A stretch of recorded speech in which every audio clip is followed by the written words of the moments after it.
Hi folks, welcome back to the board. So it's somewhere around 20 degrees Fahrenheit. It's about 5 o'clock. Today is Saturday, February 21st, minus 7.4 Celsius. Because my batteries aren't charged. Anyway, just in case we needed it, we got some more snow, and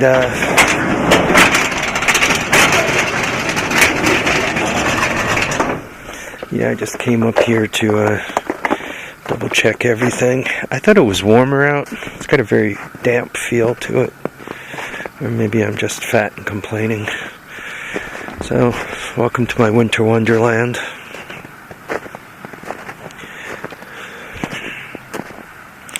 Yeah, you guys can see everything is back to all snow covered again. Didn't get much, maybe somewhere around an inch, 3/4 of an inch, an inch, something like that, an inch. So here we are.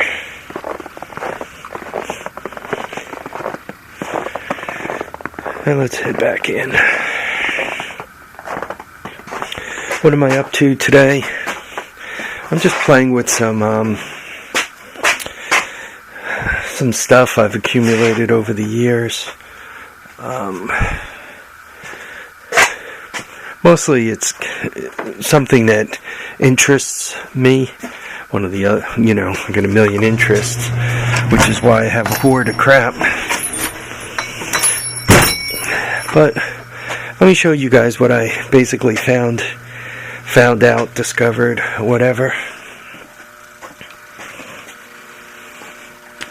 Okay. I went through my hoards and I found all my APCs. And you can see I spend a lot of money on these things. You can look at the back, but this one says backup 350.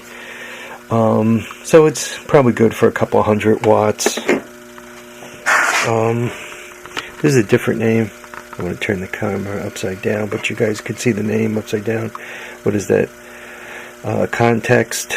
This is one I bought new a while ago. It's kind of being clearanced out. There's the battery for it, and I have it charging through a light. Right, I don't want it to overcharge and burn up, so I'm gonna let that charge up overnight and put it back in. I let the battery go flat, and one really shouldn't do that. That's bad for it. This is another 24 volt. This is just NiCad battery, should go to a drill. I found that floating around, so I decided to throw a charge on that too to see if it was any good. But let me tell you basically what I found out.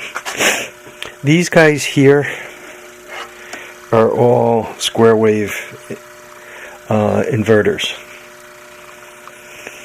They do have some convenient things. You plug them into the wall.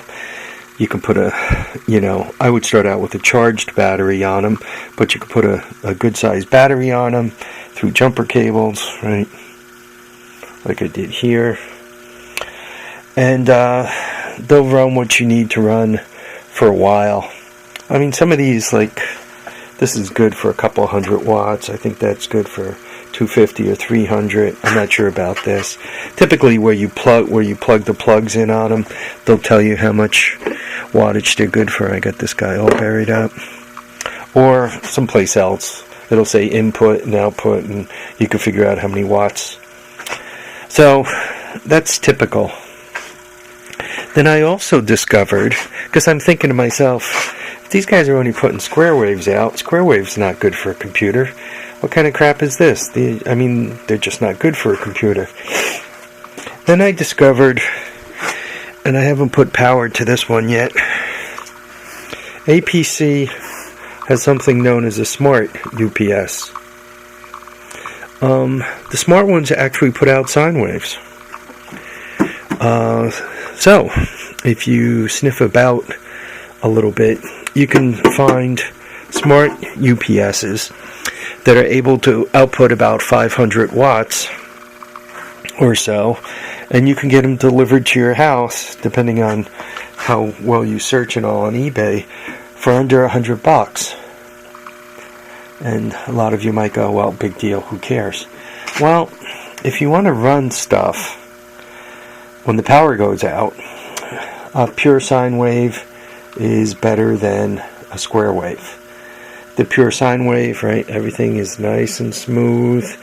All your transitions are good, your transformers run cooler, your motors run cooler. Everything likes a nice sine wave. Your TV set likes a nice sine wave, assuming you get one big enough to run your TV set on, and so forth. Everything likes a sine wave. Your computer, everything. The other nice thing about getting one of these, well, at $100, if you get one for 500 watts, you're further ahead than you are if you pick up a pure sine wave inverter, just directly clamped to the battery type. The other nice thing about these things is you can buy them, once again, dead batteries, then you put jumper cables on them, or you pop for a set of batteries. A set of batteries aren't too bad. You're probably looking at about 30 to $60 depending on the size of them. But you put a brand new set of batteries in them. Now you got pure sine wave.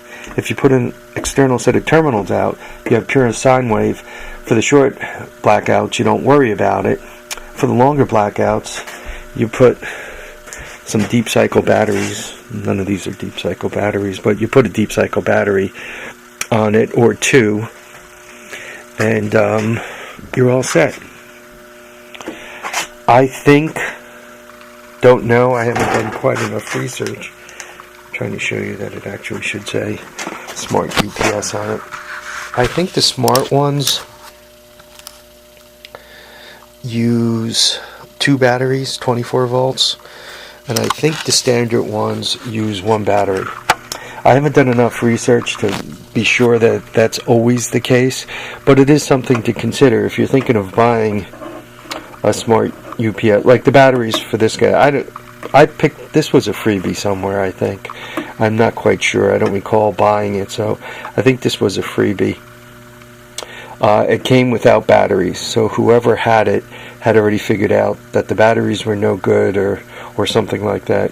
This takes 2 12-volt batteries. So to replace the batteries in this thing, I already looked them up.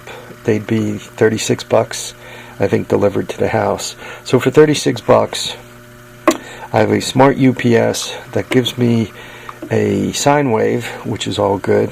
And if I run a pair of jumpers out the back, and I hook up a 24-volt supply, which would be a couple of, once again, don't picture a car battery, picture 2 deep cycle batteries. I now have, I think this thing's good for 450 watts. I now have a 450 watt pure sine wave inverter.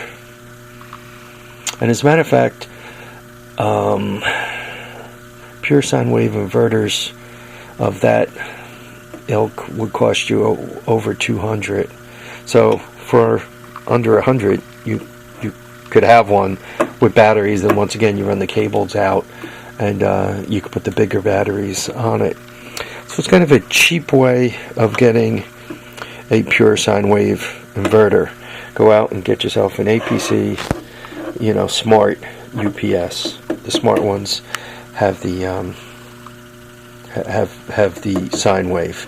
The ones that just say backup on there or nothing else, they do not give you the sine wave. They give you the square wave. It's also handy that you can just, like on this guy here, this is smart UPS 600, APC. You can actually just do a quick Google search on this and you'll figure out what it is, and particularly look for sine wave. Make sure you don't have square wave, But it seems, once again, the smart ones give you a nice sine wave. Also, according to the literature, the smart ones seem to make up, if you have glitches on your power, it seems to make up for some of that also. I didn't go into that much detail because it didn't concern me that much. Also, by the way, if you're running your computer equipment or anything you are putting on a UPS, you know, a power source that does not get interrupted, uninterruptible power source, UPS, anything you do want to run on that, you really don't want a sine wave, so you kind of really do want the smart one, right? I mean, if you're just trying to shut your system down in a matter of a minute or two, you could get away with a square wave, let's hope. But I think no matter what, you really prefer the sine wave. So anyway, a way of getting yourself a cheap a cheap inverter, a cheap AC inverter. What am I doing here? I'm trying to charge this battery. I don't have a 24 volt charger for it, so what I did is, you know, I have leads, just rubber band on there, and then I have it charging through a light bulb. This is 30